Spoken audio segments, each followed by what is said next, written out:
वहाँ पर पहले मंगलाचरण हुआ, है ना, मंगलाचरण हुआ। उन्होंने गुरु जी के पास में मंगलाचरण हुआ। उसके बाद में भगवान वेदव्यास जी की ने क्या कार्य किया ये सब बताया गया।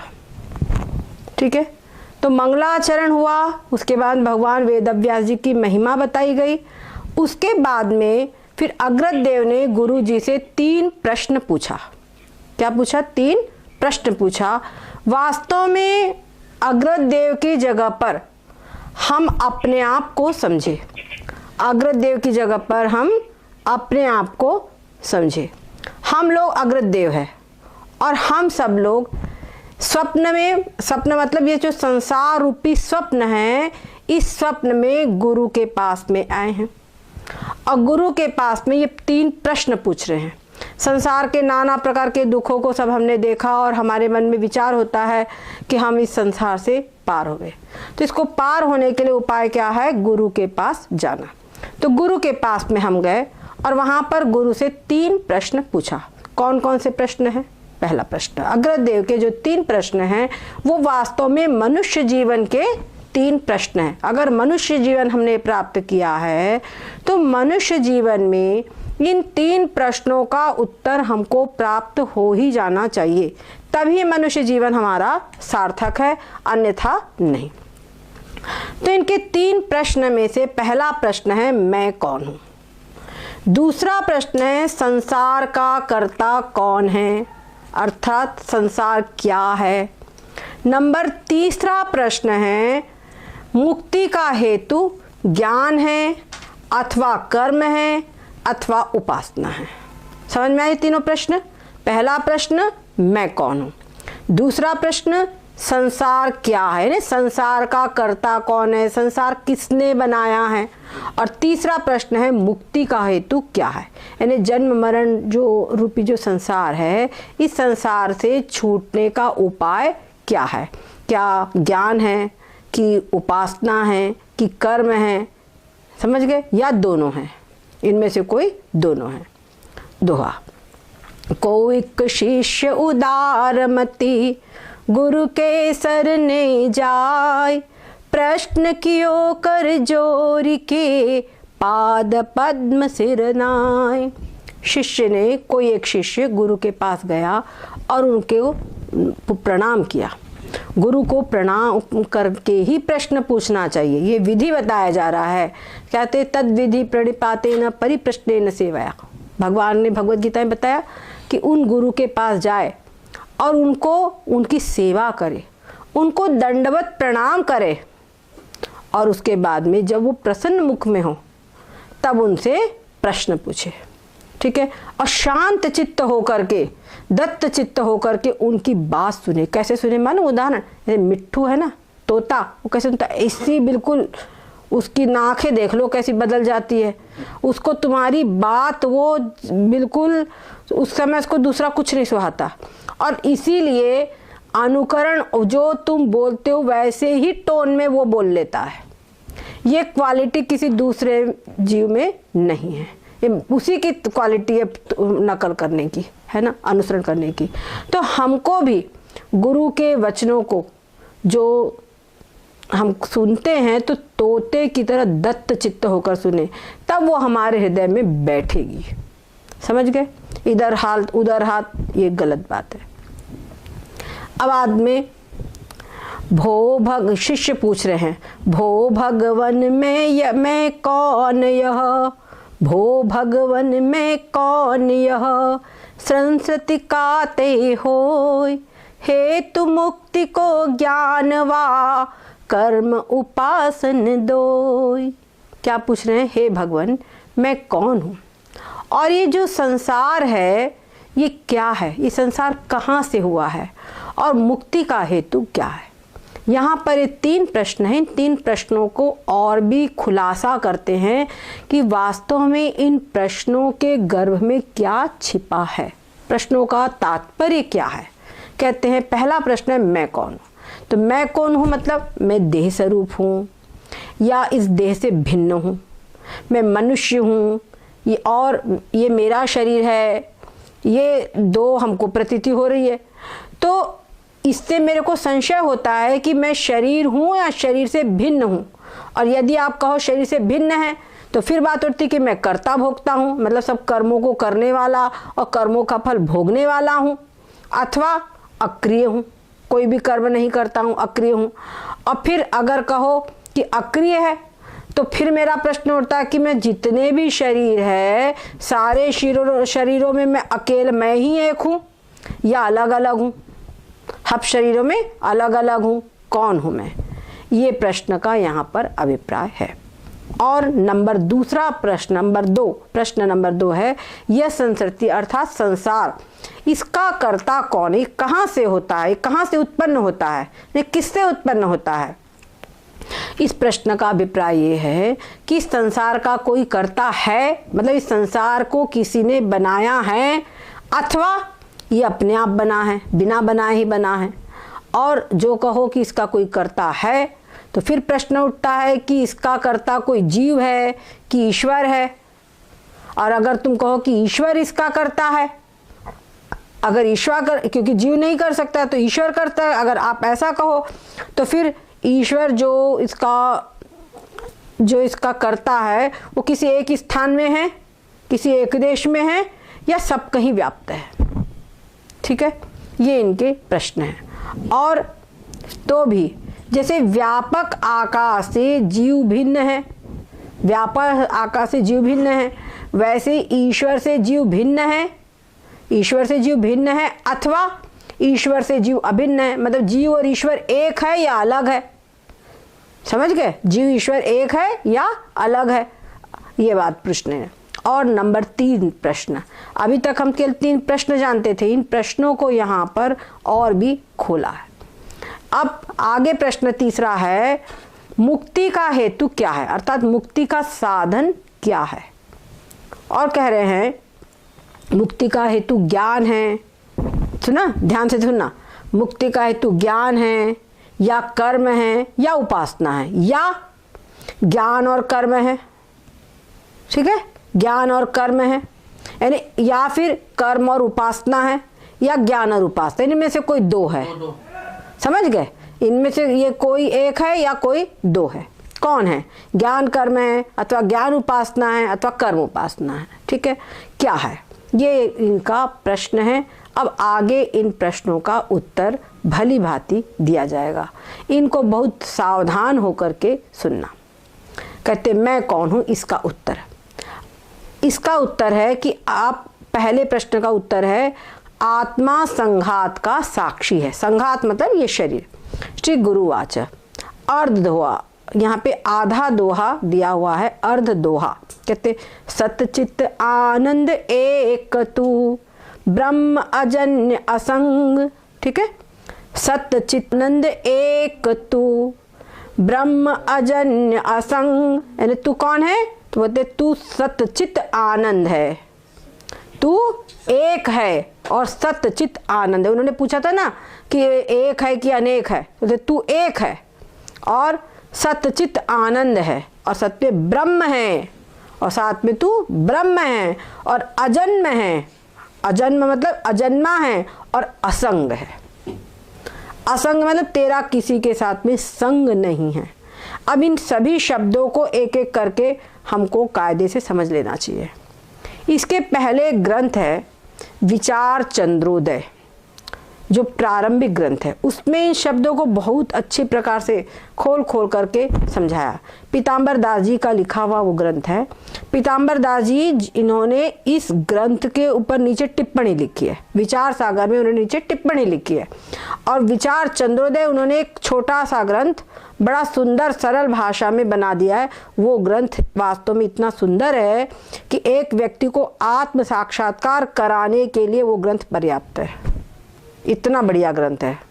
अगर कोई को वो भगवत गीता भी ना पढ़े, उपनिषद भी ना पढ़े, सबका सार उन्होंने उस छोटे से ग्रंथ में रख दिया। संक्षेप शारीरिक भगवान शंकराचार्य का जितना वर्क है सारा उन्होंने छोटे से में गागर सागर भर दी। और उस छोटे से ग्रंथ को पढ़ लो तो जैसे अपन व्याकरण पढ़ लो तो भाषा में अपना प्रवेश होता है, उसी प्रकार उस छोटे से ग्रंथ को पढ़ लो तो बड़े बड़े जो ग्रंथ है उनमें हमारा प्रवेश हो जाता है। इतना बढ़िया ग्रंथ है वो। और ये विचार चंद्रोदय, उसके बाद में विचार सागर, ये सब प्रक्रिया ग्रंथ कहले जाते हैं। समझ गए? ये प्रक्रिया ग्रंथ है, वास्तव में वेदांत का व्याकरण है ये। समझ गए कि नहीं? किसी भाषा में प्रवेश के लिए जैसे हमको ग्रामर होना चाहिए, व्याकरण आना चाहिए, वैसे ही वेदांत में प्रवेश करने के लिए भगवद गीता, उपनिषद और ब्रह्मसूत्र यानी प्रस्थान त्रयी, इनमें प्रवेश करने के लिए इन प्रक्रिया ग्रंथों को हम पढ़ लेना चाहिए। ये सब ग्रंथ दोनों हिंदी में हैं, संस्कृत में भी लिखे हुए हैं, लेकिन संस्कृत भी लोगों को आती नहीं है, संस्कृत सबको आती नहीं है, इसलिए इन्होंने और भी सरल भाषा में और भी खुलासा करके लिखा है। समझ गए? और भी खुलासा करके लिखा है। सबसे बड़ी बात यह है, इतनी इसका विस्तार उन्होंने किया है, बहुत सुंदर। यानी हर व्यक्ति सरल तरीके से इसको आत्मसात कर सकता है। अब सत्यचित, प्रथम जो शिष्य ने प्रश्न किया उसका उत्तर कहते हैं, तू सत्यचित आनंद स्वरूप है। ठीक है? या कहने से देह से भिन्न हो गया। जब तू सच्चित आनंद है तो शरीर तो सच्चित आनंद है नहीं, सब। और अजन्मा, असंग ब्रह्म, तो शरीर तो अजन्मा है नहीं। सबसे पहला लक्षण यही देख लो। नहीं समझ में आए ज़्यादा तो अजन्मा नहीं है शरीर, इतना तो दिख ही रहा है कि नहीं? सब लोग अपना हैप्पी बर्थडे मनाते हैं शरीर के लेकर के, तो शरीर अजन्मा है इतना तो दिखाई पड़ ही रहा है। तो शरीर से अलग है तू, क्या मतलब हुआ? तू शरीर से अलग है। और शरीर जो है उससे अलग और है कैसे? शरीर जो है वो असत, जड़ और दुख रूप है। शरीर क्या है? असत, जड़ और दुख रूप है। और जो आत्मा है, तू जो है वो आत्मा, वो कैसा है? सत्यचित आनंद है, सत्यचित आनंद रूप है। अच्छा, शरीर जो है हर प्रकार से आप देख लीजिए आत्मा से विपरीत है। ठीक है? अब कह रहे हैं जिसमें, इस नंबर 1, जिसमें दुख होवे सो दुख की निवृत्ति और सुख की प्राप्ति के लिए क्रिया करेगा। जिसमें दुख होगा तो वो दुख की निवृत्ति और सुख की प्राप्ति के लिए क्रिया करेगा। करेगा कि नहीं करेगा? पर जिसके अंदर में दुख ना हो तो वो क्यों क्रिया करेगा?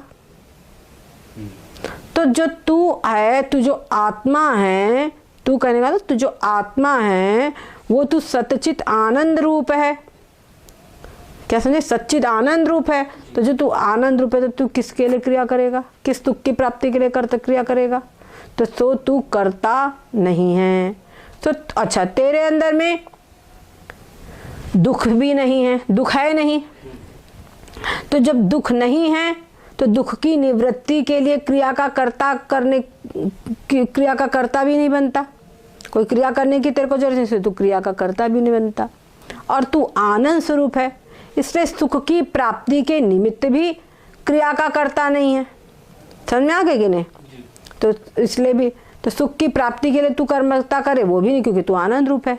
समझ में आ गया? तो ये हो गया। तो अब आगे कह रहे हैं जो करता होवे सोई भोक्ता वे, नियम है। जो जैसा कर देगा वो वैसा भरेगा। तो जो शरीर आत्मा है, जो आत्मा है वो कर्म का करता नहीं है, वो कोई कार्य करता नहीं है। जब करता नहीं है तो भोक्ता क्यों बनेगा वो? समझ गए कि नहीं? जो करता नहीं तो भोक्ता क्यों बनेगा? इसलिए वो करता भी नहीं है और भोक्ता भी नहीं है।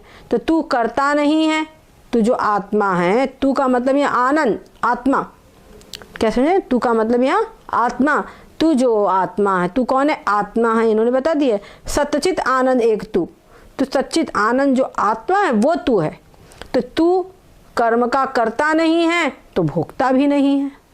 क्लियर हुई बात? अब आगे कह रहे हैं पुण्य पाप का जनक जो होता है वो जो कर्म है, पुण्य और पाप का जनक होता है कर्म। जैसे हम शुभ कर्म करेंगे तो पुण्य होगा और कोई अशुभ कर्म करेंगे तो पाप लगेगा, है ना? तो शुभ कार्य पुण्य का करता हुआ और अशुभ कर्म पाप का कर्म करता हो गया। तो पुण्य पाप का जनक, जनक है ना उत्पन्न करने वाला, ठीक है? पुण्य पाप का जनक को कर्म है। उसका कर्ता और सुख दुख का भोक्ता तो कर्म का कर्ता और सुख दुख का भोक्ता, कर्म उसका फिर फल क्या मिलेगा? सुख दुख, ठीक है ना, उसका फल मिलेगा सुख दुख।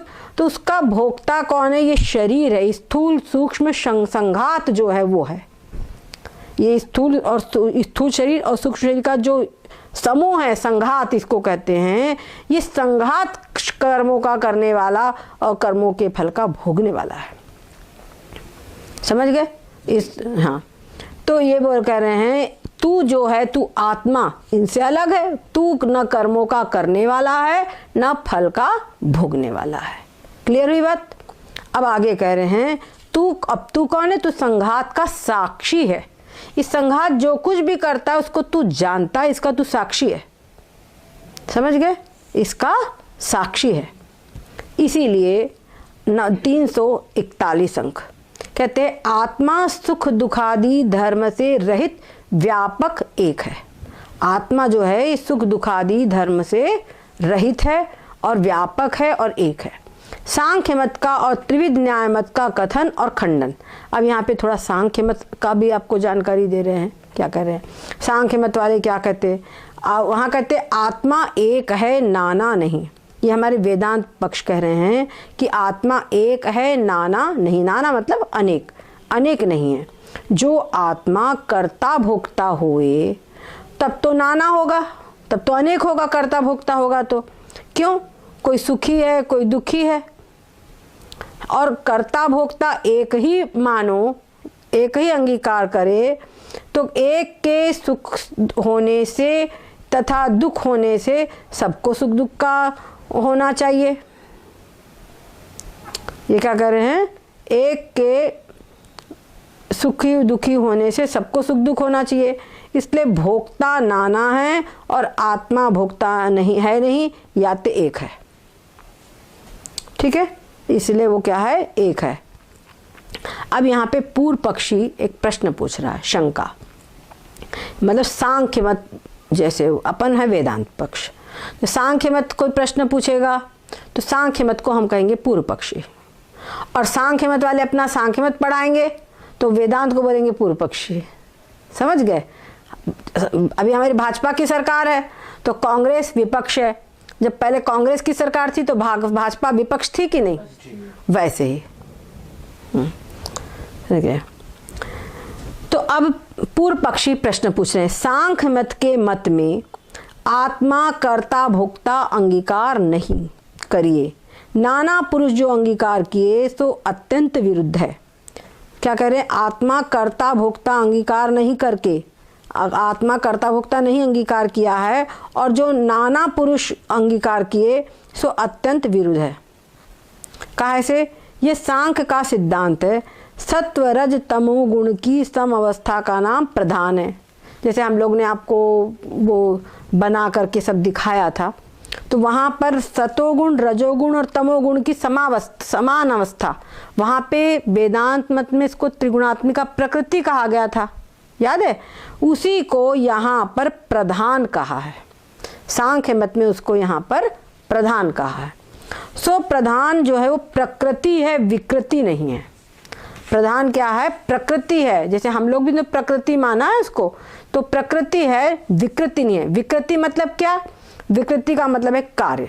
जैसे मिट्टी है, मिट्टी कारण है और जो घट है वो कार्य है।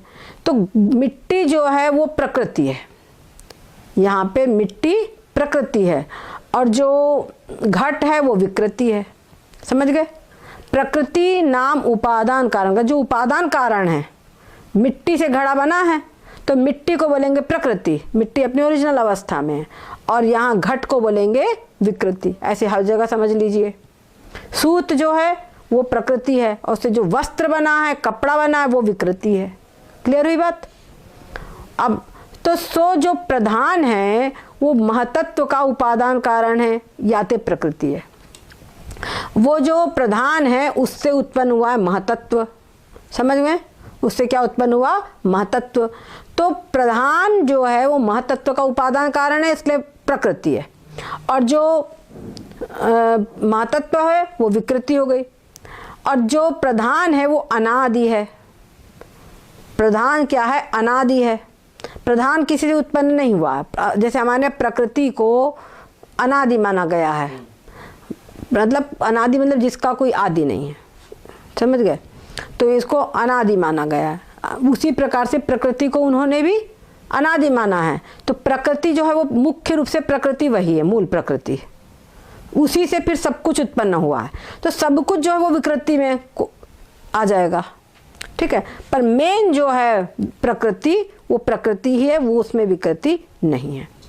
अब कहते हैं और महतत्व, अहंकार और पंच तन्मात्रा। पंच तन्मात्रा का मतलब क्या हुआ? आकाश, वायु, तेज, जल और पृथ्वी।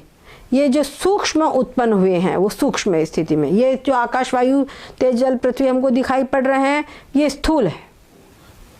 जब ये प्रकृति से स्टार्टिंग में जब उत्पन्न हुए हैं, जब ये स्टार्टिंग में उत्पन्न हुए हैं तब ये आंखों से दिखाई नहीं देते। तब इस सूक्ष्म से आग है, अग्नि सूक्ष्म रूप से सब कहीं व्याप्त है, हमको दिखाई पड़ती है क्या? बोलो।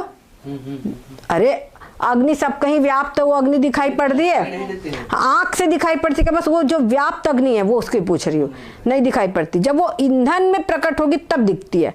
तो ईंधन में प्रकट अग्नि जो हुई वो स्थूल हुई, और जो सब जगह व्याप्त है वो सूक्ष्म हुई। समझ गए? ये बात है। जितनी बात पूछते हैं उतनी बात पे रहो, समझ में भी आएगा। तो कह रहे हैं महतत्व, अहंकार और पंच तन्मात्रा ये 7 प्रकृति विकृति हैं, ठीक है। ये सब क्या है? 7 को बोले प्रकृति विकृति है। प्रकृति विकृति का मतलब क्या हुआ कि जैसे मिट्टी, हमने उदाहरण बताया था, जो मूल है, पहले उपादान कारण है, उस समय पर वो प्रकृति है, लेकिन वो किसी से उत्पन्न हुआ है इसीलिए वो विकृति है। अब उससे आगे कुछ उत्पन्न होगा, उससे जो आगे उत्पन्न हुआ, जिसको वो उत्पन्न किया उसके अपेक्षा से प्रकृति है, और आगे वाली चीज विकृति है। और जो आगे वाली चीज है उससे जो उत्पन्न हुआ, तो वो जो आगे वाली चीज जिससे कुछ उत्पन्न हुआ है तो आगे वाली चीज प्रकृति हो गई, और जिस उससे जो उत्पन्न हुआ वो विकृति हो गई। समझ में आई बात? ये बात कह रहे हैं। तो कह रहे हैं उत्तर उत्तर के प्रकृति हैं, मतलब बाद बाद वाली चीजों की प्रकृति है, और पूर्व पूर्व की विकृति है, ये इनका कहना है। तन्मात्रा भी भूतों के प्रकृति है। तन्मात्रा से क्या हुआ है? आगे पंचमहाभूत उत्पन्न हुए हैं, तो इसलिए वो भूतों की प्रकृति है। इस रीति से 7 प्रकृति विकृति है। यहाँ पर इन्होंने जो गिनाया उसकी देख लो। सबसे पहले प्रकृति, वो प्रकृति किसी की विकृति नहीं है, वो तो खुद अनादि है, तो वो एक। और उसके बाद में उत्पन्न हुई, उस पर बाद में उत्पन्न हुई प्रधान, गिनते जाओ प्रधान, और फिर महतत्व, ठीक है, महतत्व, और महतत्व के बाद में फिर उत्पन्न हुआ अहंकार, 3 हो गए, और पंच तन्मात्रा 5। पंच तन्मात्रा 5 हुए ना, आकाश, वायु, तेज, जल, पृथ्वी, 5 कितने हो गया? पहले प्रकृति को नहीं गिनना है इसमें, महतत्व, प्रधान, महतत्व, ठीक, महतत्व 2 हो गए, अहंकार और पंच तन्मात्रा 7, 8। रुक जाओ, प्रधान जो है उसी को प्रकृति कहा गया है, प्रधान को नहीं गिनना है, ये बात समझो। प्रधान जो है उसी को प्रकृति कहा गया, हमने जिसको प्रकृति कहा। देखो प्रधान, बात फिर से समझो, जैसे प्रधान है, सबसे पहले प्रधान है अनादि शुद्ध ब्रह्म में, जैसे हमने कहा था प्रकृति है वेदांत में, तो ये अनादि शुद्ध ब्रह्म है, और यहाँ पे सबसे पहले प्रकृति है, ठीक है। उस प्रकृति को ही इन्होंने प्रधान कहा है, समझ गए? प्रकृति नहीं कहा इन्होंने, प्रधान कहा। पर वो प्रधान से कुछ उत्पन्न होता है आगे सब कुछ, इसलिए वो प्रकृति है। पर वो प्रधान किसी से उत्पन्न नहीं हुआ है, इसलिए प्रधान जो है विकृति नहीं है, वो केवल प्रकृति है, अनादि है। क्लियर हुई? प्रधान जो है वो केवल प्रकृति है, वो विकृति नहीं है। उसके बाद में फिर उत्पन्न हुआ प्रधान से महतत्व, फिर उससे उत्पन्न अहंकार और पंच तन्मात्रा, तो 7 हुई ना।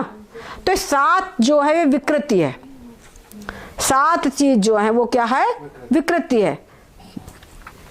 तो पंचभूत, तो कहते तन्मात्रा भी भूतों के प्रकृति है, इस रीति से 7 प्रकृति विकृति है।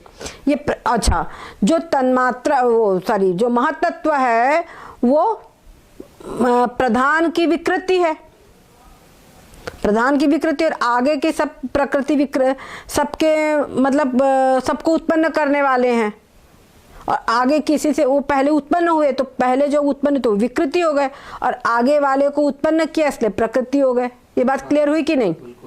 बोलो।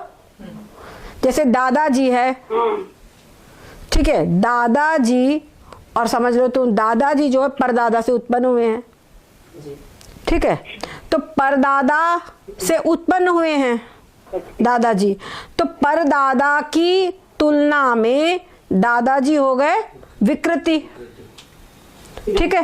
लेकिन दादाजी ने पिताजी को उत्पन्न किया है ना, तो पिताजी की कंपैरिजन में वो प्रकृति हो गए, समझ गए?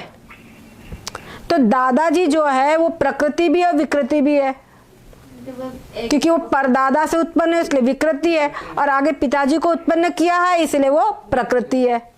क्लियर हुई बात? अच्छा, इधर हम देखे कौन सब चीजें, परदादा, फिर परदादा के पिताजी, फिर उनके पिताजी, फिर उनके पिताजी, फिर आखिर सबसे पहले कौन था? तो सबसे पहले जो था प्रधान था, प्रधान था। तो प्रधान से सब उत्पन्न हुए हैं, समझ गए? प्रधान से सब उत्पन्न हुआ, लेकिन प्रधान किसी से उत्पन्न नहीं हुआ। तो प्रधान जो है वो केवल प्रकृति है, प्रधान जो है प्रकृति है लेकिन विकृति नहीं है। क्लियर हुई बात? और बाकी की जो चीजें हैं, जो कुछ भी है, सब कुछ विकृति भी है, विकृति भी है, प्रकृति भी है। आप कहो कूड़ा से कुछ बना लिया जाता है ना? सब प्रकृति विकृति है। अच्छा, आप शांत रहो, इधर ध्यान दो। तो कहते हैं तन्मात्रा भी भूतों की प्रकृति है, समझ गए? भूतों के उनसे पंचमहाभूत उत्पन्न हुए हैं इसलिए वो भूतों की प्रकृति है। इस रीति से 7 प्रकृति विकृति है। 7 क्या है? प्रकृति विकृति है। और पंचभूत और 10 इंद्रियां और मन, ये 16 विकृति है, प्रकृति नहीं है। पंचमहाभूत जो है, पंचमहाभूत है ये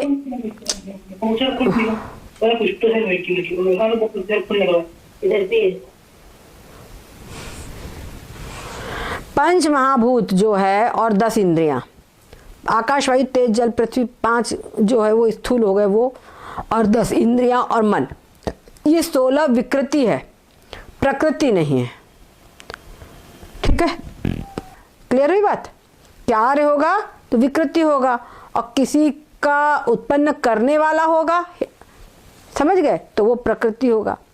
तो कह रहे हैं जो पुरुष है वो किसी का हेतु नहीं है। पुरुष मतलब परमात्मा सच्चिदानंद ब्रह्म, वो किसी का हेतु नहीं है, इसलिए वो प्रकृति नहीं है, और किसी का कार्य भी नहीं है, इसलिए वो विकृति भी नहीं है। इस रीति से सांख्य मत में 25 तत्व है। सांख्य मत में क्या है? 25 तत्व है। तत्व नाम पदार्थ का है, यहाँ 25 पदार्थों को इन्होंने माना है। ये 10 इंद्रियां और मन, इस 16 को और ले लिया उसने, पहले 7 लिए थे, फिर 16 ये हो गए, 16 और 7 हाँ 23, और ये फिर पुरुष भी है, और उधर प्रधान, ठीक है, ये 25 हो गए सब मिला करके। तो 25 तत्व को माना है इन्होंने सांख्य मत, इस संख्या मानी गई है, इन्होंने 25 तत्व को माने गए हैं, 25 संख्या, इसीलिए इनको सांख्य कहा गया है। समझ में आया? इनको सांख्य तत्व कहा गया है। तो सांख्य मत में ईश्वर को माना नहीं है, इन्होंने ईश्वर का अंगीकार नहीं किया, ईश्वर को नहीं स्वीकार किया। वेदांत मत में क्या बोला था? वेदांत मत में क्या बोला था, याद है कि नहीं है? कि जो प्रकृति है, पूरा हो गया। अब आज हमको यहीं पर बस, हमने सांख्य मत क्या है, सांख्य मत ने 25 तत्वों को माना है, ये बात आज हमने समझा। अब आज हम यहीं पर विराम देंगे।